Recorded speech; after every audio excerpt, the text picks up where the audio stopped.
We are obsessed in sports media with what's next. And Nick Saban, a titan, a robber baron of college football, has quit. And he's gone, and so somebody else is going to take over shortly. Now, one candidate has claimed that he's already out. And he was, at the beginning, said to be the favorite to get the job. Now, if you've not heard, maybe not, former graduate assistant at Alabama and defensive coordinator at Georgia, current Oregon coach Dan Lanning.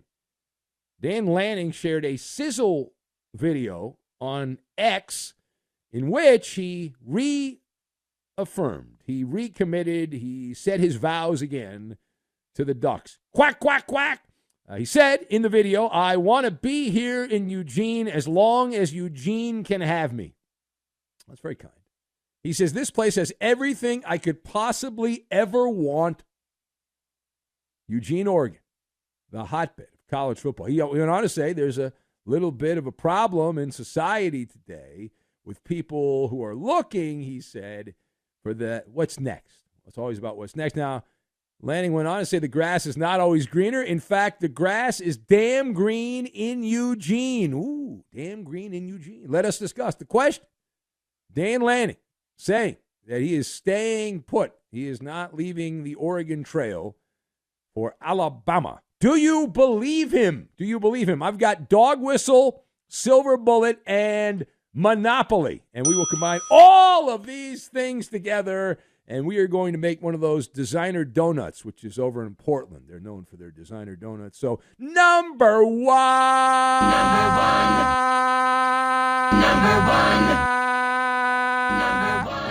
We had to do it 3 times because it's Friday. Number one. No, I 3. Now you've done it 2 minutes. Now we got to do another one. Number one. Now we've done it 5 times. So we are not closing the door to Dan Lanning in Tuscaloosa. Maybe you are, and that's fine. You can do what you want. I saw the video. It was great. It was wonderful. It's also easy to delete a video like that. The video was cool, right? It was cool. It was well-produced. Absolutely. But this is not our first circus.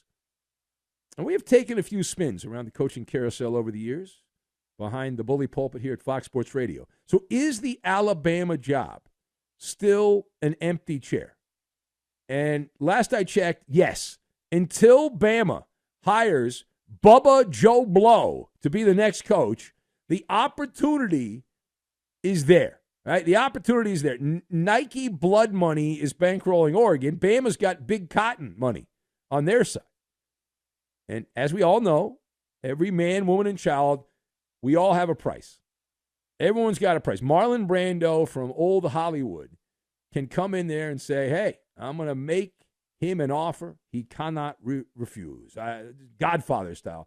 Now, in addition to that, it is also interesting to note that Dan Lanning tossed out a bit of a dog whistle. He said, did you hear what I heard? Yeah, well, not so much. He said there's a little bit of a problem in society with people looking for what's next. That was the line that he used. Well, Dan Lanning was subtly referencing the transfer portal, was he not? Isn't that what he was talking about? Because coaches have changed jobs forever, and they've left players high and dry. That's not new. So what's new? What's a problem in society today? It's the players that coaches recruit who then stay 1 year and go get more money somewhere else. It's the upheaval in college football. Now, if Dan Lanning doesn't go to Alabama, he says he's not, who are the leading candidates? So you've got Mike Norvell, shout out Seminoles, Kalen DeBoer of Washington. There's a rumor that I heard that Kalen DeBoer has not actually signed his mega extension with the Huskies, leading some to believe that he's eyeing either Michigan or Alabama. Who knows whether that's true or not. And the offensive coordinator, Tommy Rees, those are said to be the 3 names that have been most associated with the Alabama coaching job. Now, page 2 here. Nick Saban expanding on his hasty departure from Tuscaloosa. So Saban put down the Little Debbie cake, put that down right there. He said that it was done in part because he just couldn't do the job in the way that the job required to be done.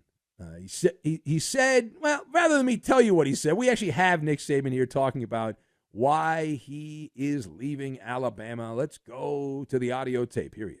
To be honest, this last season was grueling. It was a real grind for us to come from where we started to where we got to.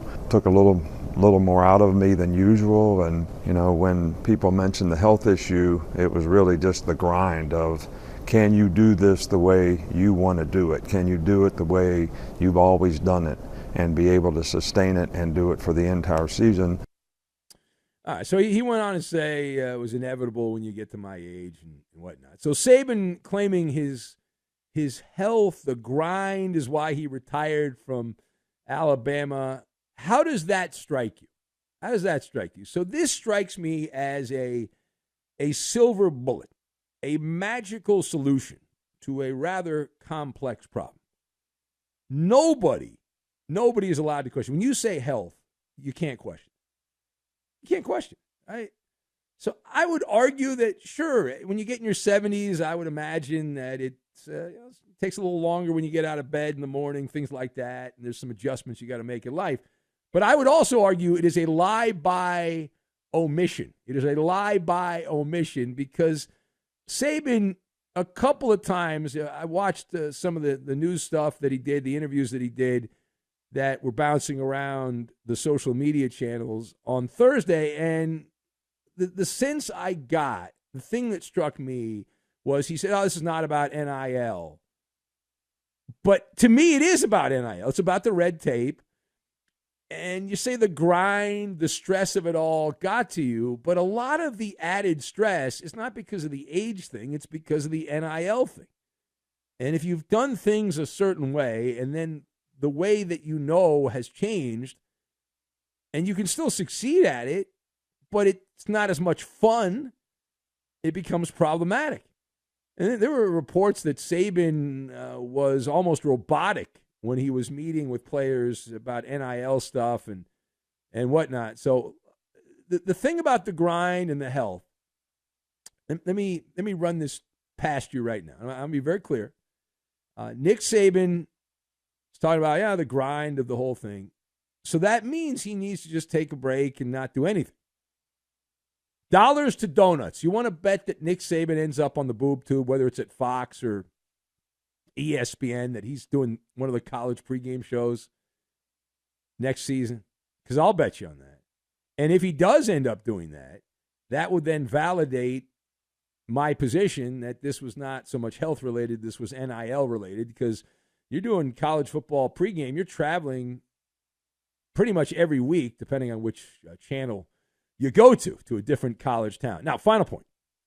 Quickly to Austin, Texas, the home of Joe Rogan these days, but Quinn Ewers announced that he will not go to the National Football League, although he had been projected by some pundits to be a late first-round pick if he had gone. Quinn Ewers announcing he will stay in Austin and return to the Longhorns for the next college football season.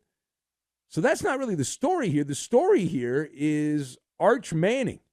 Arch Manning, who we know because he is not the son, he is the nephew of Peyton and Eli, and he is still on the Texas roster, and now he is doomed to be the backup, barring injury to Quinn Ewers. He will be the backup. So with Arch Manning in his situation, returning to college, and with the incumbent quarterback returning, should Arch Manning enter the portal? Should he say goodbye to Austin? And if you want to play, the only answer is yes. There's no other answer than yes. We're not sitting here in 2004. It is not 2014. It is 2024. Hello? This is a monopoly situation. We are living in monopoly times. You pass go. You collect not $200, you collect $200,000 at least in NIL money, and as an added bonus, you get to be the starting quarterback. So if you're Arch Manning, you want to spend another year as a backup at Texas, or would you go somewhere like UCLA where you could slide in and conceivably start right away? Right? Just boom.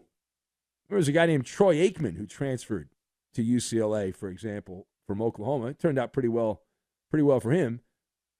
But to me, if you stay at Texas, you're pretty much saying, I'm not ready to play.